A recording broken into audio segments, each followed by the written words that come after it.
भाई साहब? पूरा ये जो एरिया है ना, ये एक्सकवेटेड साइड है। ये जितनी भी चीज़ें हैं एज इट इज़ जैसा हमें एक्सकवेशन से मिला वैसा ही है। तो ये जो बिल्डिंग स्ट्रक्चर थे यहाँ पे, इनको सब मुस्लिम इन्वेडर्स ने डिमोलिश कर दिया था। उन सब की ये फाउंडेशन ओनली है। अब ये जो फाउंडेशन है, ये एक मोनास्ट्री का फाउंडेशन है। यहाँ पे 6 बड़े बड़े धर्म हैं। अच्छा, तो ये जितने भी सारी चीज़ें हैं, 4 तरह के स्ट्रक्चर यहाँ पे थे एंशिएंट टाइम में। Stupa old maximum 2300 years and minimum 1000 year old है ये सब, इतना। तो स्तूप, टेम्पल, मोनास्ट्री और पिलर किसने बनाया था? ये आइए इधर छाव में पूरा डिटेल आपको दे रहे हैं, किसने बनाया, क्यों बनाया। वो सबसे क्या पहले है नीचे? ये office archaeological survey of India. अच्छा, सबसे पहली चीज़ जो अभी तक आप लोगों ने पढ़ा होगा या सुना होगा कि सारनाथ एक सैक्रेड और रिलीजियस स्पॉट है बुद्धिज़्म जी। बिकॉज बुद्ध ने यहाँ पे फर्स्ट टीचिंग डिलीवर किया था और फर्स्ट बुद्धिस्ट कम्युनिटी भी यहीं पे इस्टेब्लिश की थी। लेकिन ये कंप्लीट ट्रुथ नहीं है, ये उससे भी ज़्यादा सैक्रेड और रिलीजियस है। ये वो स्पॉट है जो इंडिया के यूनिटी इन डाइवर्सिटी के कॉन्सेप्ट को प्रूव करता था। एक्चुअली ये सिर्फ बुद्धिज़्म नहीं, इंडिया के जो 3 मेन रिलीजन थे एंशिएंट टाइम से, बुद्धिज़्म, जैनिज़्म, हिंदुज़्म, ये तीनों का ही इक्विवेलेंट सीट हुआ करता था, तीनों से रिलेटेड था। अच्छा, तो बुद्धिज्म आने के बाद ही ये तीनों ज्वाइन कर सकते हैं ना, तो वही पुराना है। पुराना आप अक्सर, अभी बोला हाँ बिल्कुल तीनों बिल्कुल ज्वाइन करके इधर हैं, जी वो पहले है जी क्योंकि बुद्धिज्म आने के बाद ही ज्वाइन कर सकते हैं। बिल्कुल, आपकी भी बात सही है। लेकिन बुद्धिज़्म का एग्जिस्टेंस कब से है? 2600 ईयर। उसके पहले क्या लोग फॉलो करते थे? जैनिज़्म और हिंदुज़्म। अब ये है कि कौन कैसे आया, थोड़ा सा सबका अपना अपना होता है। हम पूरी तरह से हिस्ट्री का ऐसा मतलब ये आप तो फर्स्ट ऑफ ऑल अगर हम इसके नाम की बात करें, आज जैसे आप लोग सारनाथ कहते हैं, but actually 15th century BC means Vedic period, 3500 year before, उस पीरियड के लिटरेचर में इसका नाम आता है ऋषि पत्तन। ऋषि मीन्स एसेटिक्स, हर्मिट्स, और पत्तन मीन्स होता है पोर्ट। तो ये जो ऋषि पत्तन नाम है, इसका जो मीनिंग है, डिफिनीशन है, हिंदू और बुद्धिस्ट लिटरेचर में अलग अलग है। अकॉर्डिंग टू हिंदुज़्म, ऋषि पत्तन मीन्स विलेज ऑफ ऋषिज। जो पूरा सराउंडिंग था, ये विलेज था ऋषियों का। पूरे दूर दूर से लोग वाराणसी आके यहाँ पे ध्यान साधना मेडिटेशन किया करते थे। और according to Buddhist literature, Gautam Buddha से भी पहले मोर देन 500 प्रत्येका बुद्ध हुए। प्रत्येका बुद्ध मीन्स ऐसे बुद्ध जिन्होंने एनलाइटनमेंट तो रिसीव की, विथ ह्यूमन बीइंग के वेलफेयर के लिए प्रीचिंग डिलीवर नहीं किया। तो उनको वो पोजीशन नहीं मिला जो शाक्य मुनि गौतम बुद्ध को मिला था सोसाइटी में। तो ये सारे जो बुद्धा और जो भी सेंट हर्मिट्स, एसेटिक्स जो हिमालय में ध्यान साधना मेडिटेशन करते थे, निर्वाणा रिसीव करने के लिए बाय एरियल रूट आके यहीं पे ही लैंड किया करते थे। ये उनका लैंडिंग ग्राउंड था, इसलिए इसका नाम ऋषि पत्तन है। और 6th सेंचुरी BC इसके लिटरेचर में यहाँ का नाम मिलता है मृगदाव। मृग मीन्स डियर एंड दाव मीन्स होता है गार्डन। ये जो पूरा सराउंडिंग था, ग्रीन पीसफुल फॉरेस्ट एरिया था, जिसमें डियर, पिकॉक फ्रीली रोमिंग करते थे।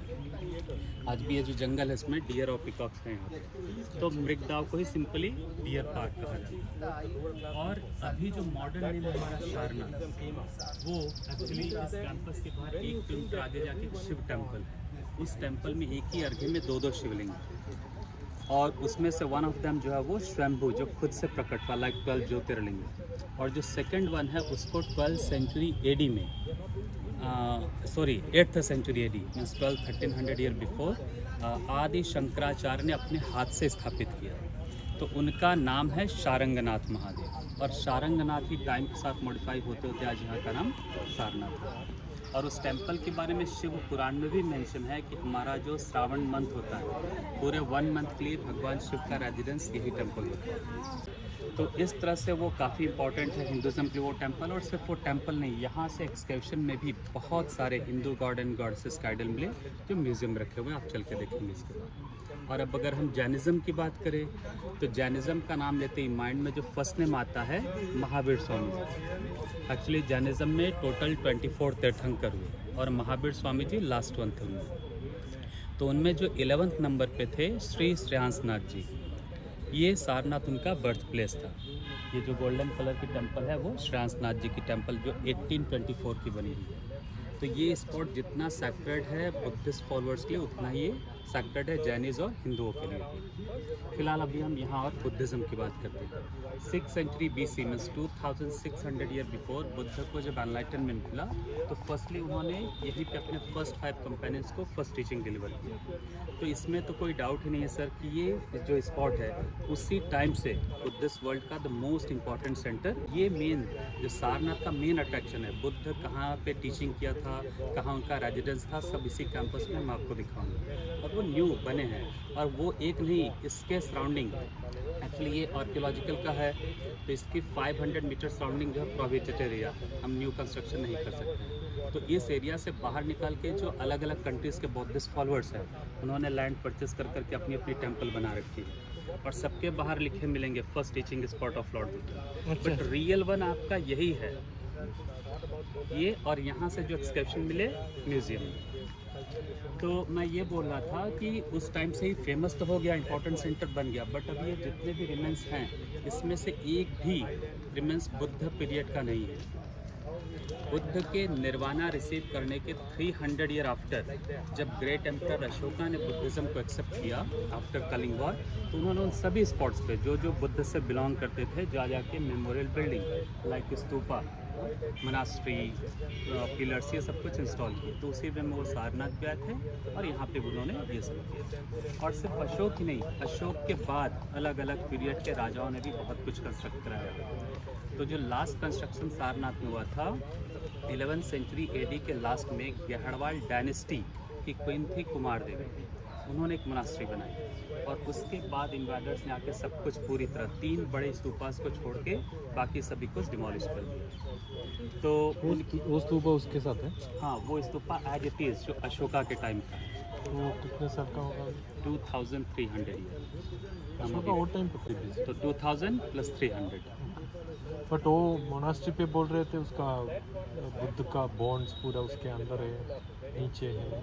बिल्कुल बिल्कुल, ये जो स्तूपा है, अगर स्तूपा को मैं सिंगल वर्ड में डिफाइन करूँ तो स्तूपा मीन्स होता है बरियल माउंट, समाधि।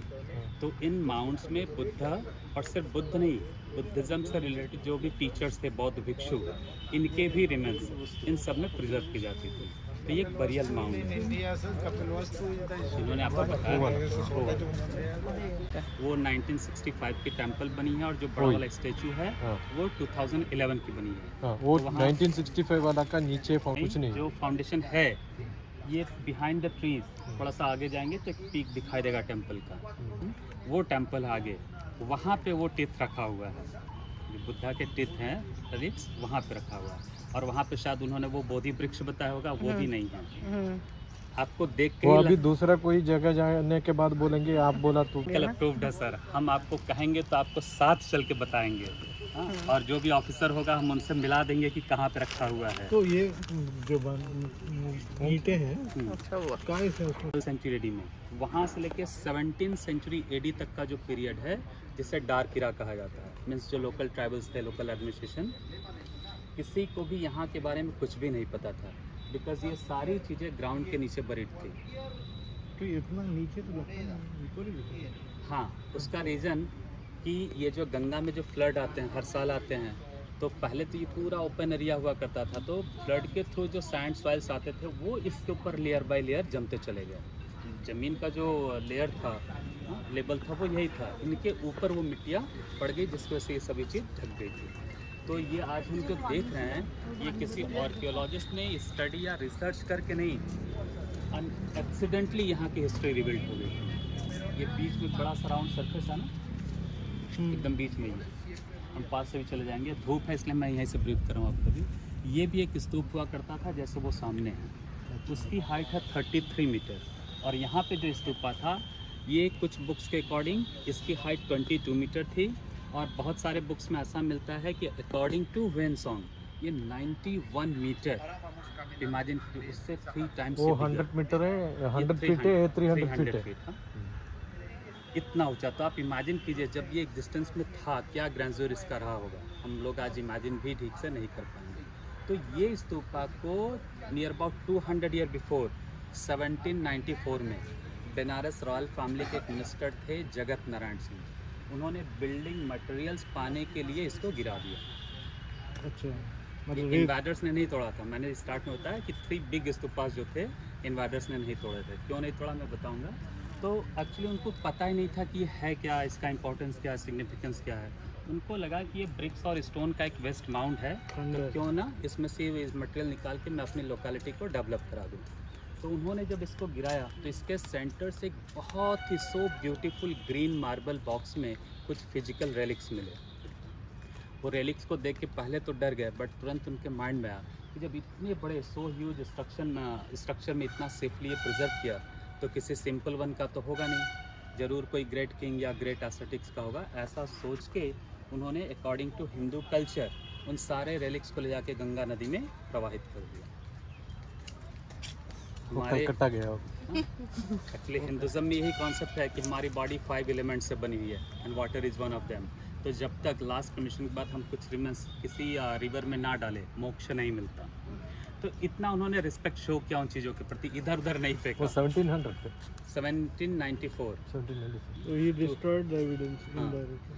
तो एक्चुअली हम उनका भी कहेंगे अननोइंगली उन्होंने गिराया, तभी तो यहाँ की हिस्ट्री, नहीं तो किस शायद आज तक नहीं आ पाता सामने। वो हिस्ट्री बन गया ना अभी, वो हिस्ट्री बन गया, नहीं तो उसका नाम तो नहीं आता। नहीं आता। बिल्कुल। तो उन्होंने जब ये किया 1794 में, इसके 4 ईयर आफ्टर 1798 में उस टाइम जो वाराणसी के ब्रिटिश कमिश्नर थे सर जोनाथन डंकन, वो यहाँ पे आए। उन्होंने पूरे एरिया का सर्वे किया और जिस बॉक्स में रेलिक्स मिले थे वो इतना ब्यूटीफुल था कि वो मिनिस्टर ने उसको फेंका नहीं था। तो उनसे उस बॉक्स को लेके इंडिया का जो ओल्डेस्ट म्यूजियम है, वो कहाँ से मिला उसको? वो गंगा पे फेंक दिया था। नहीं, वो रेलिक्स जो अंदर थे वो, और वो बॉक्स हाँ। बहुत ही ब्यूटीफुल, आप चाहें तो देख सकते हैं। आज भी कोलंबियन वही म्यूजियम मैं बोला ना कलकत्ता, देखा आपने? मैं बोला ना कलकत्ता में है। हाँ, तो वो यहीं से ही मिला हुआ था। तब जाके हम मॉडर्न एज लोगों को पता चला कि ज़रूर यहाँ पे कुछ ना कुछ हिस्ट्री और मिस्ट्री दबी हुई है। देन बहुत सारे ब्रिटिश और Indian archaeologist time to time आके एक्सकेवेट करके इन सारी चीज़ों को लाइट में लेके आए। तो यहाँ से 3 बिग स्तूपास, एक वो, एक ये पूरी तरह फिनिश हो गया, एक में भी आपने आते समय रास्ते में देखा होगा। ये 3 अशोका के टाइम के स्तूपा थे। इसके अलावा सारनाथ का जो मेन टेम्पल था गुप्त पीरियड, वो भी इसी कैंपस में ही था, 1500-1600 ईयर ओल्ड, जिसको डिमोलिश कर दिया गया। उसके रिमेन्स अभी भी हम चलेंगे नेक्स्ट। और अशोका ने अपने लाइफ में जितने पिलर इंस्टॉल किए पूरे, उनमें जो द मोस्ट ब्यूटीफुल था वो सारनाथ पिलर ही था। इसके अलावा ये जो छोटे छोटे आप देख रहे हैं, ये स्क्वायर शेप प्लेटफॉर्म के ऊपर आप देखेंगे एक 2 लेयर राउंड शेप में दिख, ये सब भी स्तूपा थे। ये जो स्मॉल स्तूपा थे इनको कहते हैं वोटिव stupa, VOTIV, वोटिव means offering, dedication of fulfilment. तो जैसे हम कोई विश आज मांगते हैं ना कि हमारा ये डिज़ायर कंप्लीट होगा तो हम मंदिर में प्रसाद चढ़ाएंगे या गरीबों को खाना खिलाएंगे या मंदिर बनाएंगे, तो उस टाइम स्तूपा बनाने का ट्रेंड चल रहा था। राजा लोग बड़े बड़े स्तूप बना रहे थे, तो जो बुद्धिस्ट फॉलोअर थे उनके जब डिज़ायर विशेस कंप्लीट होते थे तो वो लोग भी अपने अपने इकोनॉमिकल कैपेसिटी के अकॉर्डिंग छोटे छोटे स्तूप जो बनाते थे। शिवलिंग का जैसा लग रहा है। बिल्कुल लग रहा है, लेकिन शिवलिंग है नहीं। बहुत सारे गाइड बोल भी देते हैं, लेकिन वो शिवलिंग नहीं है, वो स्तूप है। हाँ, उसका मैं ठीक आगे बता देता हूँ कि कैसे हम कर सकते हैं। तो ये जो है छोटे छोटे वोटिव स्तूपा हैं। अब ये शिवलिंग के जैसा लग रहा है। एक्चुअली शिवलिंग की बात आपने की भी, तो मैं बता दूं कि बहुत सारे शिव मंदिर आपने दर्शन भी किए होंगे। मंदिरों में मिलता क्या है? शिवलिंग। एक्चुअली जो शिवलिंग का डिफिनीशन है वो तो इतना डीप है कि हम जैसे ऑर्डिनरी पर्सन के लिए पॉसिबल ही नहीं डिफाइन करते हैं। बट नॉर्मली शिव को निराकार मीन्स सेपलेस माना गया है, तो सेपलेस को रिप्रेजेंट करने के लिए भी शिवलिंग बनाए जाते थे और आइडल्स रेयरली। और ये जो है स्तूपा, जैसे आपने कहा, ये भी शिवलिंग जैसा लग रहा है। एक्चुअली ये शेप नहीं था। बुद्ध ने जो बताया था अपने शिष्य आनंद को कि किस तरह का स्ट्रक्चर बनाना है उनका वो रिमेन्स रखने के लिए, उन्होंने अपने बेगिंग बाउल को इन्वर्ट करके रख दिया था कि इसी तरह का एक माउंट बनाना है और इसमें ये रिमेन्स को रख देना, सो दैट फ्यूचर में भी लोगों को ये ना लगे कि बुद्ध अब उनके बीच नहीं रहे और फिर से वो रॉन्ग वे को फॉलो करना स्टार्ट कर दे। तो उनके कहने पे जैसा उन्होंने दिखा था, वो बेगिंग बाउल के शेप में 4 से लेके 8-10 मीटर ऊंचे स्तूपा ही बनते थे। ये जो छोटे छोटे वाले हैं आप देखेंगे, बस वही बाउल के शेप में है। अब ये जो है किस तरह बड़ा हुआ इतना, ये शेप चेंज कैसे हुआ, ये आपको मैं वहीं पे बताऊंगा, ठीक है। तो ये सारी चीज़ें जो वोटिव स्तूपा हो गई, और उसी तरह सिर्फ ये वोटिव स्तूपा नहीं, कुछ लोग छोटे छोटे मोनास्ट्री सिंगल रूम बना के डोनेट किया करते थे मॉन्क्स को रहने के लिए, जैसे बड़े बड़े राजाओं ने बना के दिए। तो ये छोटे वाले देखेंगे वो स्क्वायर शेप में एक है, नीचे भी एक छोटा सा स्क्वायर शेप में है जिसमें डोरजम दिख रहा है ये वेस्ट साइड में। तो इस तरह से ये छोटे छोटे मोनास्ट्री, छोटे छोटे स्तूपा, छोटे छोटे टेम्पल से पूरा कैंपस भरा हुआ है।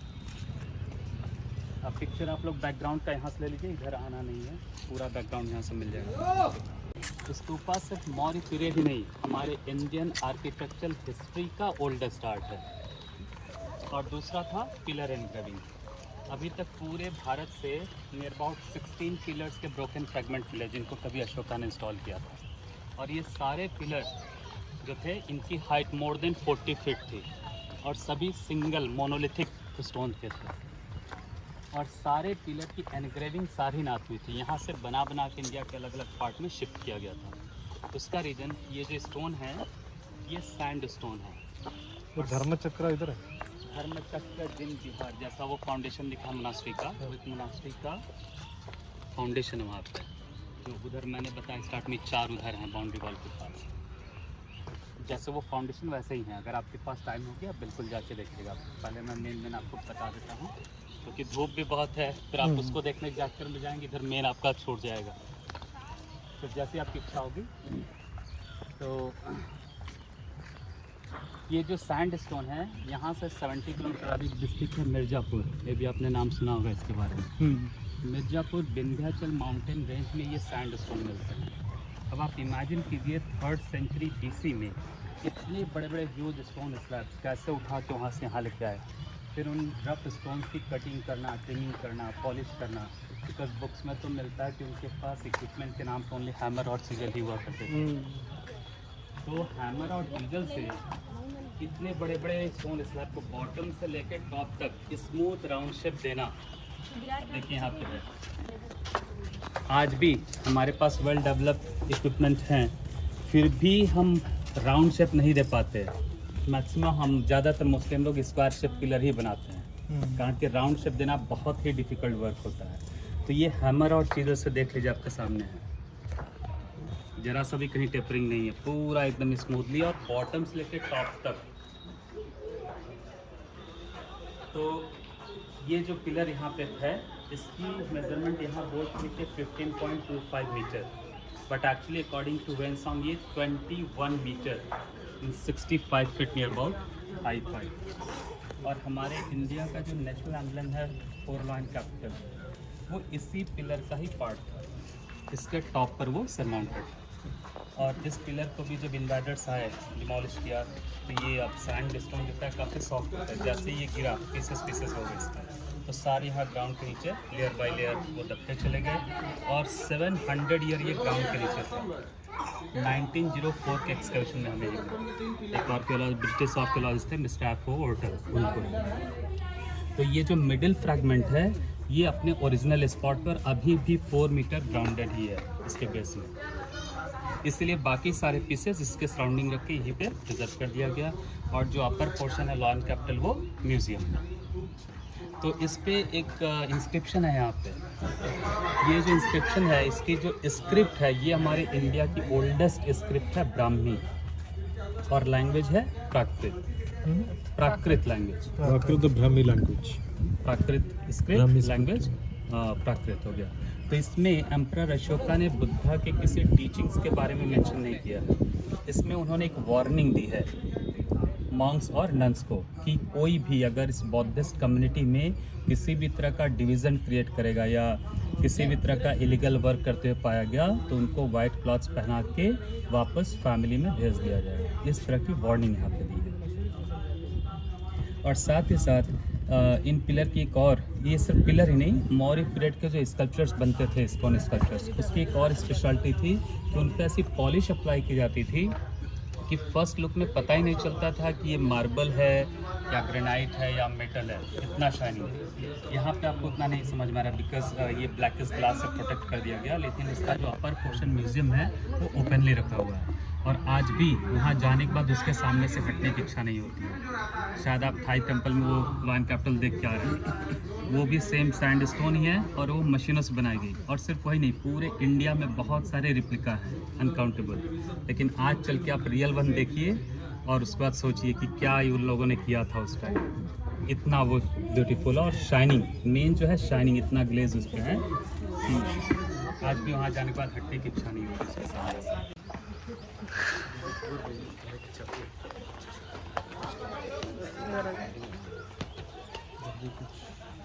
और चाइनीज ट्रैवलर क्वेंशोंग जब 7th सेंचुरी एडी के फर्स्ट हाफ में इंडिया आए तो उन्होंने जो देखा इंडिया में अपने बुक में लिखा। हमारे इंडिया की जो हिस्ट्री मोस्टली डिपेंड करती है फॉरेन ट्रैवलर की राइटिंग। तो उन्होंने सारनाथ इस कैंपस के बारे में भी एक सेंटेंस दिया था कि यहाँ पे उन्होंने मोर देन 100 देवालय देखे। मोस्टली शिव टेम्पल के लिए भी देवालय कहा जाता है। तो ये छोटे से टेम्पल का रिमेंस यहाँ पे, इसका भी फाउंडेशन पूरा आप देखेंगे वो श्रीयंत्र की डिज़ाइन बना हुआ है, जलाधारी निकला हुआ है। तो जैसा वेनसोंग ने लिखा कि मोर देन 100 टेम्पल्स देवालय देखे, तो वो सारे तो डिमोलिश कर दिए गए, 2-4 ही बच्चे हैं जो देख के हमें पता चलता है कि क्या रहा हो। और ये वो स्तूपा था जिसमें से 1794 में रेलिक्स मिली, तब जाके यहाँ की हिस्ट्री सामने आई। सर एक्सक्यूज सर प्लीज़, ये सभी वो सेक्टर्ड स्ट्रक्चर स्तूपा ही। ये जो स्तूपास थे छोटे छोटे, इन सबको तो इन्वाइडर्स ने तोड़ दिया था, उसको नहीं। ये बड़े वाले, ये तो अननोइंगली मिस्टर जगत नारायण सिंह जी ने तोड़ा। जैसे ही वो रेलिक्स मिली उन्होंने भी डिमोलिशन का काम बंद कर दिया। बट जो लोकल ट्राइबल्स थे वो फिर ब्रिक्स वगैरह उठा के लेके चले गए, जिसकी वजह से पूरी तरह से ये फिनिश हो गया। अब ये क्यों तोड़ा, वो क्यों नहीं तोड़ा, उधर छाँव में चल के बताते हैं। नहीं तो आप पीछे आप पिक्चर लेना चाहें ले लीजिए, इतनी सुंदर ये गोल्डन पे कार्विंग की गई है।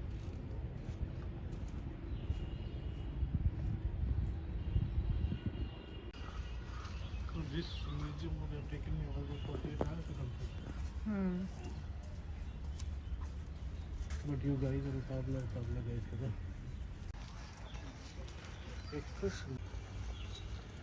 और ये जो स्पॉट है ये इस कैंपस में बहुत ही स्पेशल है। वैसे तो पूरा एरिया ही सेक्टर्ड है, लेकिन मेरा जो खुद का व्यू है, मैं इस स्पॉट को सिर्फ सारनाथ नहीं, इस पूरे अर्थ में सबसे ज़्यादा सेक्टर्ड मानता हूँ। ये मेरे व्यू। एक्चुअली वाराणसी का जो ओल्डेस्ट नेम है काशी, ऋग्वेद में भी वाराणसी का नाम काशी ही लिखा गया है।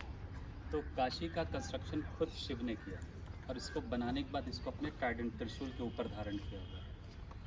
इसलिए यहाँ लोगों का बिलीफ है कि काशी इस अर्थ में है ही नहीं, it is out of the earth, इसलिए यहाँ कभी प्रलय नहीं आएगा। तो शिव की बनाई सिटी काशी में और भगवान विष्णु के 9th इनकारनेशन महात्मा गौतम बुद्ध, ये बात कुछ लोग बिलीव करते हैं, कुछ लोग नहीं भी करते, सबका अपना अपना ट्रस्ट है। तो बुद्ध जब 6th century BC means 2600 year before Sarnath आए, तो यही वो एक्चुअल स्पॉट है जहाँ पे उनका रेजिडेंस था।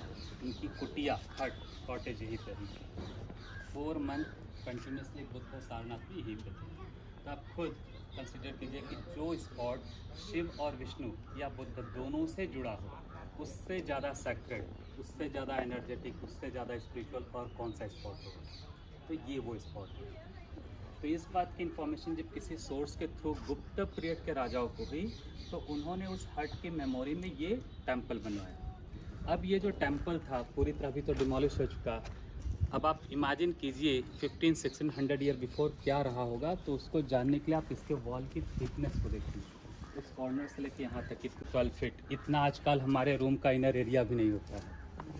तो ये जो थिक वॉल बनाई गई, एक्चुअली ये जो टेम्पल था ये अकॉर्डिंग टू वेनसोंग 61 मीटर हाई था। तो इसके हाइट को सपोर्ट देने के लिए सो थिक वॉल ये बनाया गया है। तो पूरा ब्रिक से कंस्ट्रक्ट करने के बाद इसके आउटर फेस को डेकोरेट करने के लिए स्टोन पे बहुत ही सुंदर सुंदर फूल, पत्ते, लताएँ and sacred symbols, animal, birds की कार्विंग करके इसके बॉटम से लेके टॉप तक फिक्स किया गया, जो सभी मुस्लिम इन्वाजन में फिनिश हो गया। ये जो उधर आपने कार्विंग स्टोन्स देखे, कुछ इधर पड़े हैं, कुछ उस साइड हैं, जो कुछ अच्छे कंडीशन में है, म्यूज़ियम में रखे गए हैं। और 1904 के एक्सकर्शन में मंदिर के गर्भगृह से एक आइडल मिली बुद्ध की टीचिंग एटीट्यूड में, जिस पोज में उन्होंने फर्स्ट टीचिंग किया था। अभी तक पूरे इंडिया से जितनी भी बुद्ध आइडल मिली, उनमें यहाँ से जो मिली आइडल, उसको ही द मोस्ट ब्यूटीफुल आइडल कही जाती है। उससे सुंदर बुद्ध मूर्ति और कहीं आज तक नहीं मिली।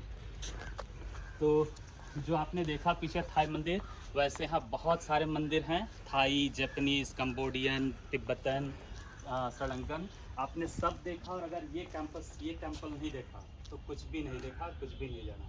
ये देख लिया, इसको फील कर लिया।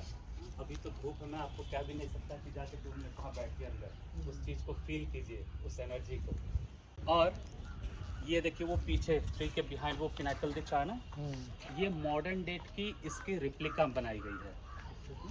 उसके अंदर वो रियल बोधि ट्री का सैपलिंग भी है और उनके बुद्धा के टिथ भी जो है वहीं पे ही है। वो एनुअली 2 डेज बाहर निकाली जाती है दर्शन के लिए। एक वैशाख पूर्णिमा के दिन एक्चुअली बुद्धा का जो बर्थ हुआ था, जन्म 563 BC वैशाख पूर्णिमा, और 35 ईयर के एज में जिस दिन उन्होंने एनलाइटनमेंट रिसीव की वो दिन भी सेम था, वैशाख पूर्णिमा। और 80 ईयर्स के एज में जिस दिन उन्होंने निर्वाणा रिसीव किया था, उनका जो फाइनल डिपार्चर हुआ, वो दिन भी सेम था, वैशाख पूर्णिमा। इसलिए पूरे वर्ल्ड में वैशाख पूर्णिमा को as a Buddha Purnima celebrate की जाती है। तो उस दिन बहुत बड़ा फंक्शन होता है, तो उस दिन वो रेलिक्स बाहर निकाली जाती है। और सेकंड है कार्तिक पूर्णिमा, अक्टूबर-नवंबर में। वो जो टेम्पल है उसकी इनाग्रेशन सेरेमनी कार्तिक पूर्णिमा को ही थी, तो एवरी ईयर की एनिवर्सरी सेलिब्रेट होती है, तो उस दिन भी वो रेलिक्स बाहर निकाली जाती है। और वहाँ पे साफ आपको और इसका नाम है पंचायतन टेम्पल। पंचायतन का ओरिजिन हुआ है पंचायत से, and panchayat means our ancient judicial system, जिसको पहले पंचायत कहते हैं। तो अकॉर्डिंग टू बुद्धिस्ट लिटरेचर, जैसे उस पिलर पे मैंने बताया कि उन्होंने वार्निंग दी है कि जो भी इलीगल वर्क करेंगे निकाल लेंगे, तो बिना ट्रायल के तो हम डिसाइड ही नहीं कर पाएंगे कौन वर्डिक है कौन नहीं है। तो ये वो स्पॉट है जहाँ पे ट्रायल लगता था।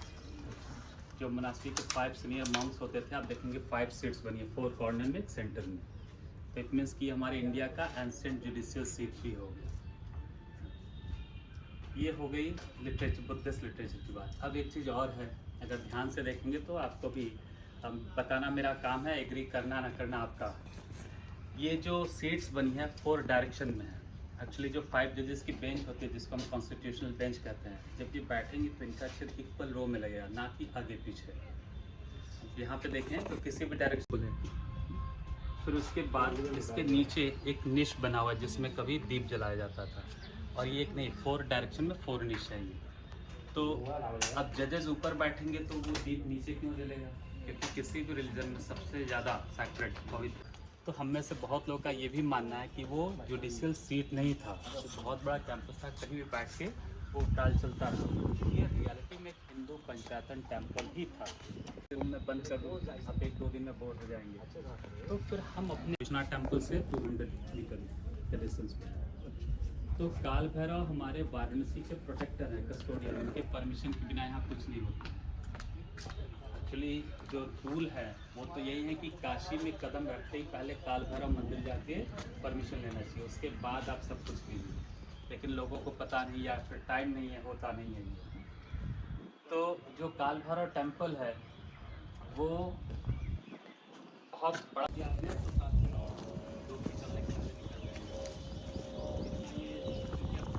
प्लांटेशन भी नहीं कर सकते। ये जो है इसके नीचे 1-2 लेयर हैं, तो उसके रोड से फिर ये निकलने का डर रहेगा। और वहाँ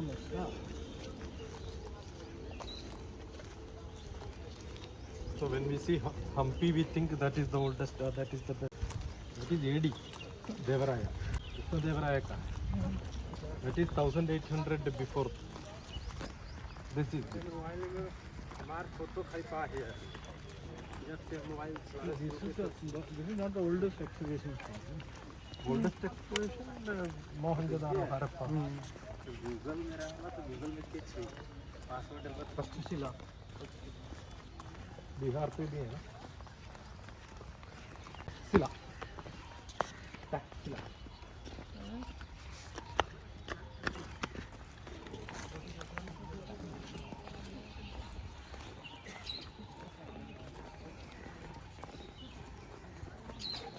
अभी आप नहीं बोला क्यों बनाया? हाँ, पहले बोल दो ना तब तक थोड़ा सा जैसा ये क्लास में है ही, इसीलिए लास्ट में है, इस स्पॉट पे आज बताएंगे तो और ज़्यादा अच्छा लगेगा। सस्पेंस बढ़ा रहा ऐसा सस्पेंस मैं बढ़ा दे रहा हूँ है, सस्पेंस बढ़ा रहा है। अभी यहाँ पे जो जानना चाह रहे हैं हम बताते हैं, बात और भी जो आपसे बात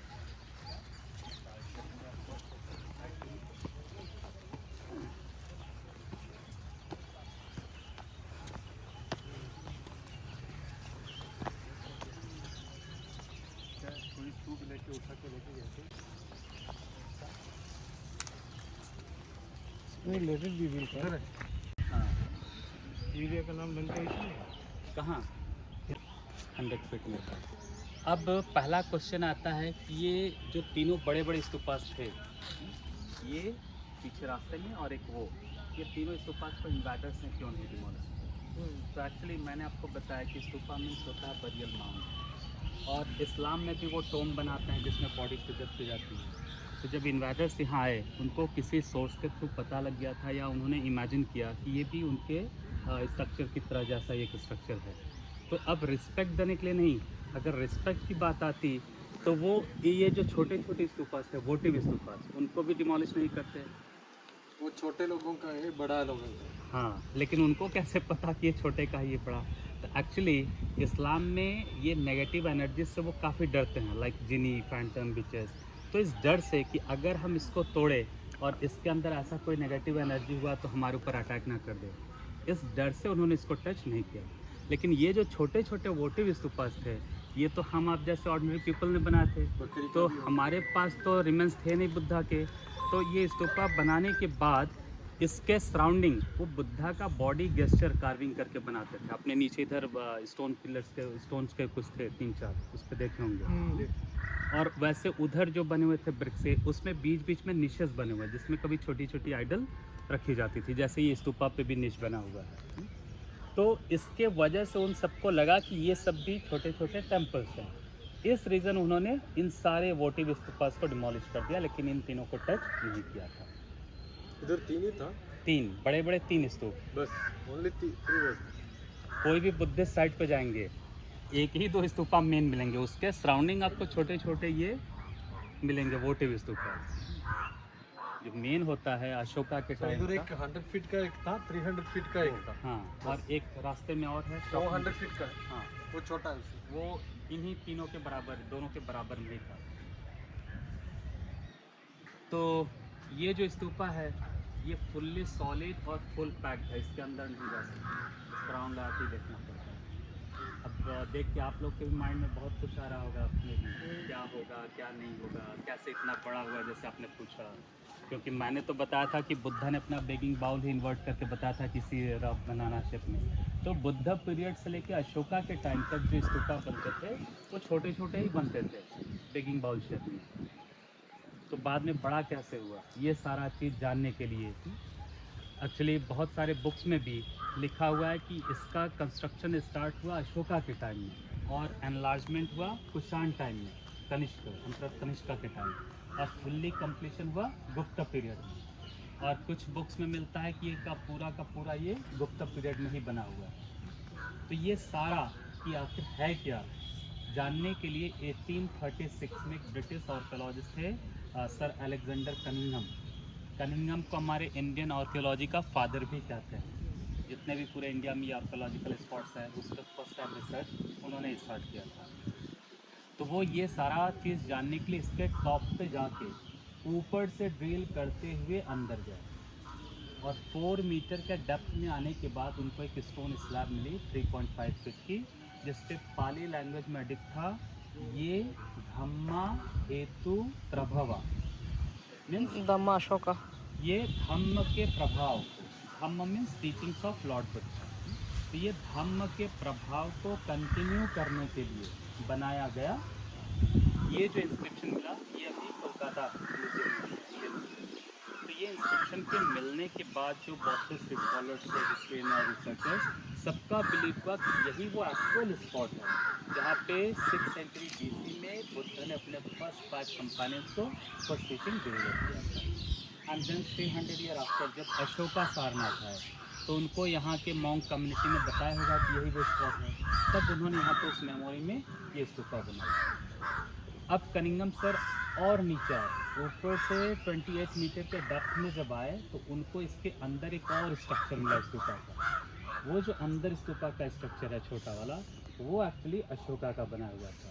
तो उस टाइम सॉइल्स और स्टोन से ही बनाए जाते थे, तो उसको उन्होंने ड्रिल नहीं किया और पूरा ड्रिलिंग को बंद कर दिया। तो हम में से बहुत लोगों का बिलीफ है कि वो अंदर जो स्तूपा है उसके अंदर बुद्ध के रिलिक्स है।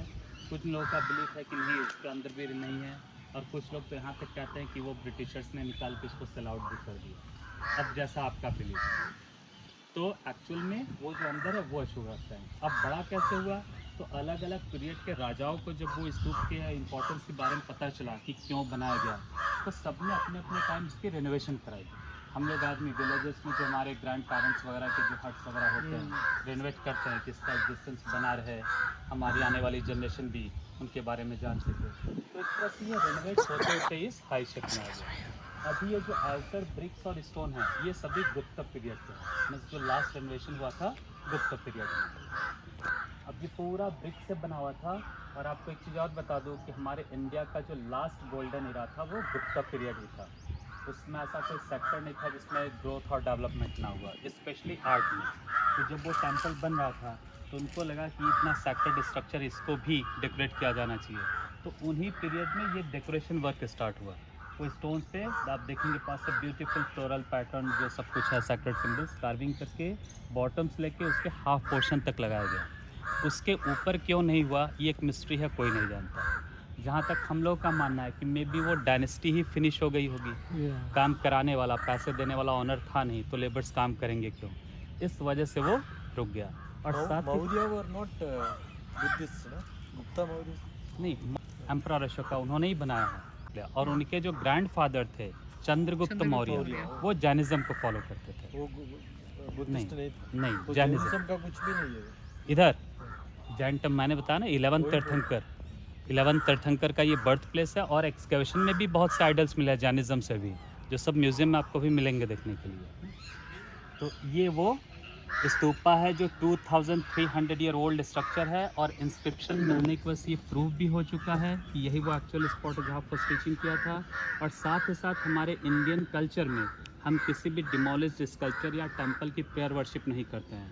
तो ये अनडिमोलिश्ड है, इसलिए जितने भी बौद्धिस्ट फॉलोअर्स हैं इंडिया से और अब्रॉड से, वो सभी ये स्तूपा को बुद्धा का सैक्रेड बॉडी, रिलीजियस बॉडी मान के इसकी पूजा अर्चना करते हैं।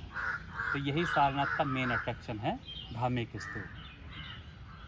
और जितने भी स्तूपा पूरे इंडिया में मिले, या इंडिया की बात न करके हम ये भी कह सकते, जब सिद्धार्थ को एनलाइटनमेंट मीन्स बुद्धत्व रिसीव हुआ बोध गया में, तो बुद्ध का जो बर्थ प्लेस है वो बोध गया। और Sarnath is a birth place of Buddhism. वहाँ तो उन्होंने खुद ज्ञान पाया, लेकिन उस ज्ञान को जो लोगों में दिया वो इसी जगह से है। तो ये बर्थ प्लेस ऑफ बुद्धिज्म, तो ये वो स्तूपा है जहाँ से सबको ज्ञान मिलना स्टार्ट हुआ। तो इसलिए सारे जितने भी ये स्तूपा है उनमें ये द मोस्ट इम्पॉर्टेंट स्तूपा है। और कोई डाउट हो सब पूछे, मैंने मेन आपको कर दिया। แต่ว่าตอนนี้พับปูนก่อน กลายเป็นไส้คอหมดเลย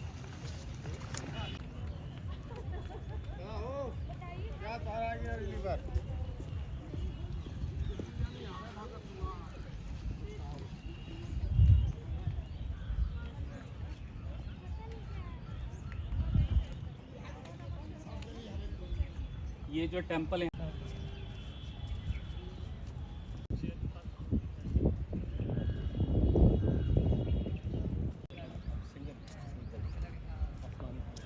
वहाँ जाएंगे पहचान में।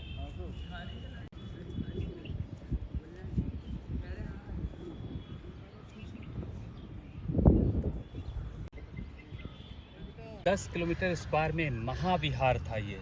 अच्छा दूर दूर छोटे छोटे एक एक दो दो स्तूपा मिलते हैं, तो अब उतना दूर विजिट के लिए कोई एक स्तूपा देखने को तो जाएगा नहीं, छोटा सा। तो यहाँ और सबसे वो भी बड़ा ज़्यादा नहीं, ये छोटे छोटे ये स्तूपा। कंसंट्रेटेड तो ये सेंटर था, जैसे बुद्ध यहीं पे रहते थे और ये यहाँ पे फर्स्ट टीचिंग किया। तो that is part of that Part of- महाविहार। महाविहार। और ये हो गया मेन श्राइन, ये पिलर हमने आपको दिखा दिया, और बताया था 6 बड़े बड़े मोनास्ट्रीज। तो ये नंबर 5 जो लास्ट कॉर्नर में है, जिसको 11th सेंचुरी के लास्ट में गहड़वाल डायनेस्टी की क्वीन कुमार देवी ने बनाया। उसके बाद इन्वेडर्स ने आकर सब कुछ डिमोलिश कर दिया। फिर ये नंबर 4, नंबर 6 वो वॉल के पास में कुशान पीरियड के means 2000 more than 2000 year old ये दोनों मनास्टिक है। और ये नंबर 7, 8 आपके पीछे इधर और 9 वो कॉर्नर में, ये तीनों गुप्त पीरियड के मनास्टिक हैं। और जो बड़ी वाली शिवा आइडल मिली वो यहाँ से ही मिली। ये अशोका पिलर का है। अशोका पिलर, हाँ, ये आपको डुप्लीकेट नहीं दिखाया, वो रियल पिलर था।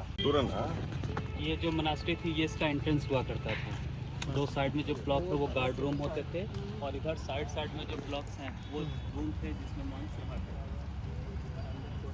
वाटर सिस्टम फाउंडेशन हमें मिला था 1852 के एक्सकवेशन में मेजर किट्टो को, और इधर ये 1918 में मिला था। तो अलग अलग जो एक्सकवेशन यहाँ पे हुए टाइम में।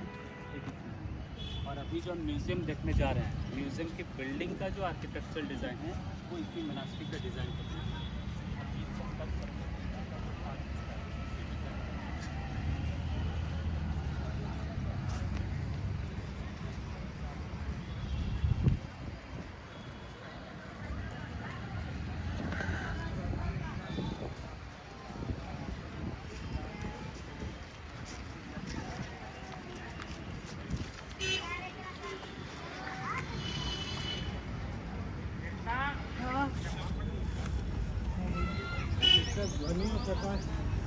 शाम को होता है 9:30 से।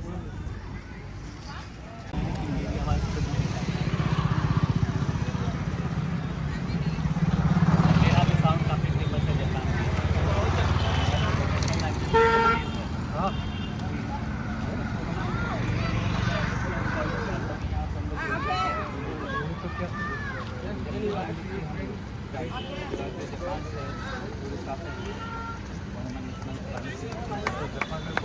यहाँ से ले लेंगे। Japanese is original Japanese sound में बोलते हैं। सारनाथ पुरातत्व संग्रहालय में उत्खनन से प्राप्त 3री सदी ईसा पूर्व से 12वीं सदी ईस्वी तक के पुरावशेषों को संग्रहित किया गया है। सारनाथ पुरातत्व संग्रहालय में कलाकृतियों और पुरावशेषों को प्रदर्शित करने के लिए 5 गैलरी और 2 बरामदे हैं। इन्हीं 5 गैलरी और 2 बरामदों में सारनाथ उत्खनन से प्राप्त पुरावशेषों को रखा गया है। पांचों गैलरी अलग अलग विषयों से संबंधित पुरावशेषों के लिए बनाई गई है।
पर मारे तो भी आपको यूट्यूब नहीं हमने तो Are you there on Instagram or something?